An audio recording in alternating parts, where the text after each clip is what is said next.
2022년 10월 12일 수요일입니다. 오늘 하나님께서 우리들에게 마음에 깊이 새기며 생각해 보라 주시는 말씀은 시편 78편입니다. 자손에게 알려 계명을 지키라, 이런 제목으로 말씀을 상고해 보실 텐데요. 먼저 우리가 몇 절을 함께 읽어보시겠습니다. 시작. 내 백성이여, 내 율법을 들으며 내 입의 말에 귀를 기울일지어다. 여호와께서 증거를 야곱에게 세우시며 법도를 이스라엘에게 정하시고 우리 조상들에게 명령하사 그들의 자손에게 알리라 하셨으니 이는 그들로 후대 곧 태어날 자손에게 이를 알게 하고 그들은 일어나 그들의 자손에게 일러서 그들로 그들의 소망을 하나님께 두며 하나님께서 행하신 이 일을 잊지 아니하고 오직 그의 계명을 지켜서 그들의 조상들 곧 완고하고 패역하여 그들의 마음이 정직하지 못하며 그 심령이 하나님께 충성하지 아니하는 세대와 같이 되지 아니하게 하려 하심이로다. 그가 바다를 갈라 물을 무더기같이 서게 하시고 그들을 지나가게 하셨으며 낮에는 구름으로 밤에는 불빛으로 인도하셨으며 광야에서 반석을 쪼개시고 매우 깊은 곳에서 나오는 물처럼 흡족하게 마시게 하셨으며 또 바위에서 시내를 내사 물이 강같이 흐르게 하셨으나 그들은 계속해서 하나님께 범죄하여 메마른 땅에서 지존자를 배반하였도다.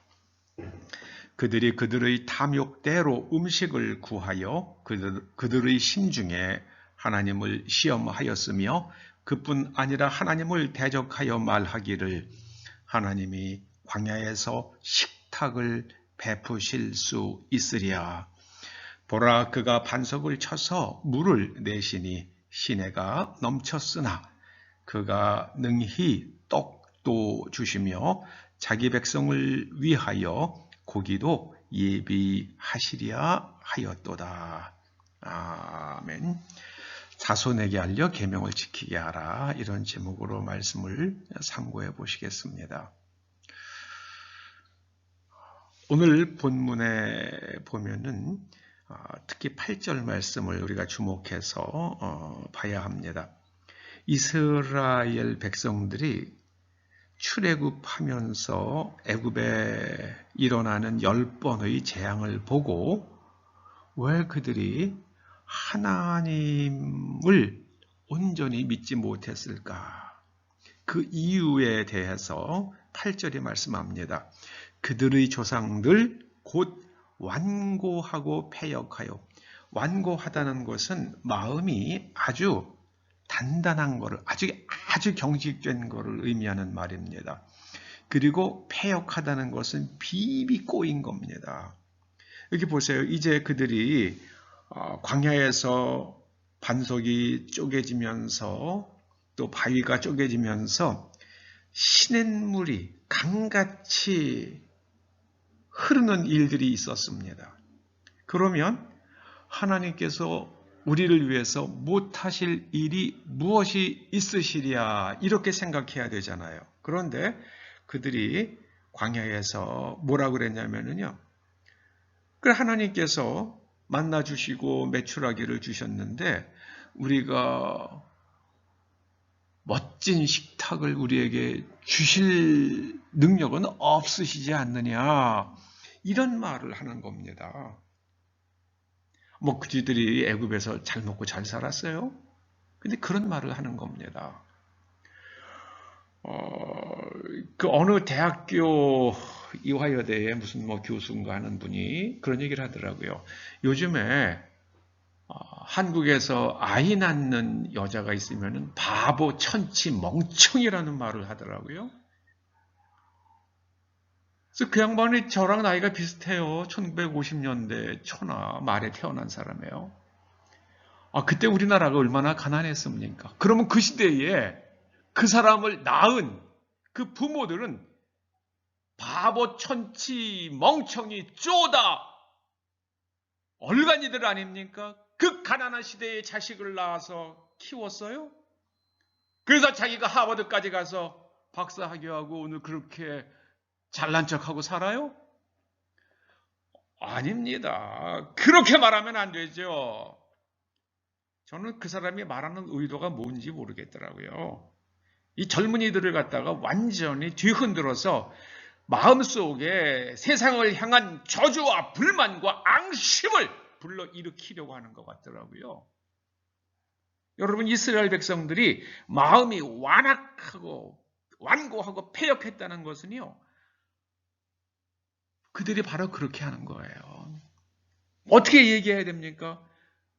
우리 부모님들은, 내가 지금 나이가 내일 모레 70인데 우리 부모님들은 그 어려운 시대에도 먹을 거 없을 때도 미국 사람들이 보내주는 그 탈지 분유와 밀가루가, 그 옥수수 가루 가지고 빵 만들어서 먹고 사는 시대에 그래도 우리를 낳아서 키워주셨는데 우리가 이만큼 살게 되었습니다. 우리가 이만큼 살고 있지 않습니까?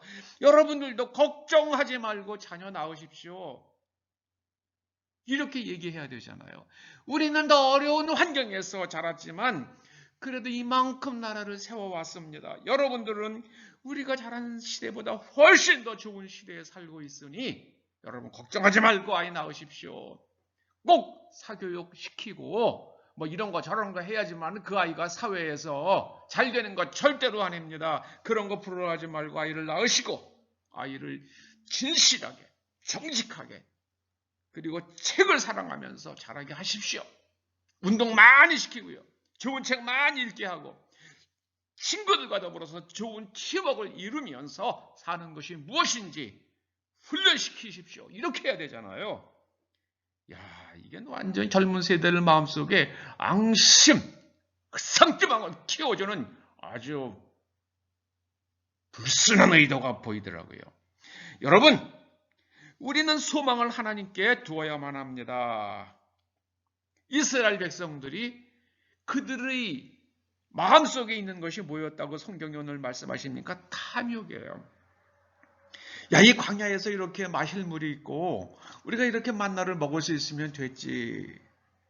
그리고 우리가 젖과 꿀이 흐르는 가나안 땅에 들어가면은 반드시 거기서 우리가 좋은 날들이 있을 거야. 그러므로 애굽에서 10번의 재앙을 행하시며 홍해바다를 건너게 하시고 오늘 우리를 이 자리까지 이르게 하신 그 하나님, 그 하나님의 약속을 믿고 우리가 오늘 이 시간에 하나님과 함께 이 광야를 지나서 가나안 땅으로 가자. 이렇게 얘기해야 되잖아요. 그런데 하나님을 대적하여 말하기를 하나님이 광야에서 식탁을 베푸실 수 있을까? 이야, 이게 정말 말이 안 되잖아요.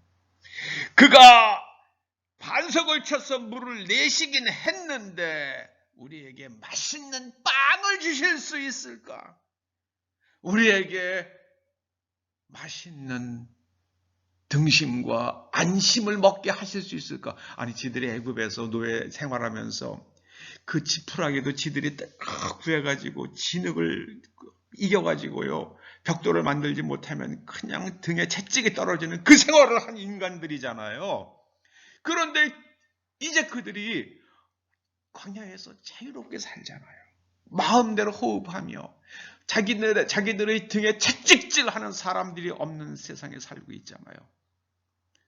저는 우리나라를 볼 때마다 너무너무 기적 같은 생각이 정말 기적 같은 생각이 들어요. 우리나라에 자원이 있습니까? 농사지을 땅이 있습니까? 더군다나 물도 부족하다고 그러잖아요. 그런데 우리가 이렇게 부족함 없이 철철 넘치는 세상에서 살고 있잖아요.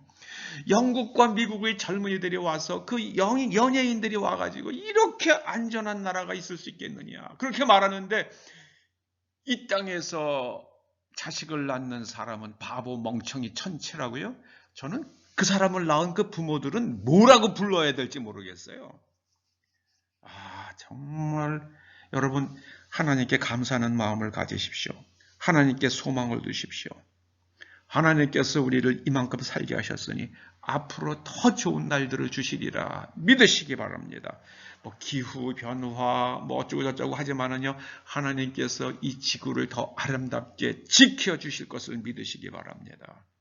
이 플라스틱 때문에 난리를 쳤잖아요. 그런데 한국 기업이 플라스틱에서 석유를 뽑아내는 기술을 만들었다고 그러지 않습니까?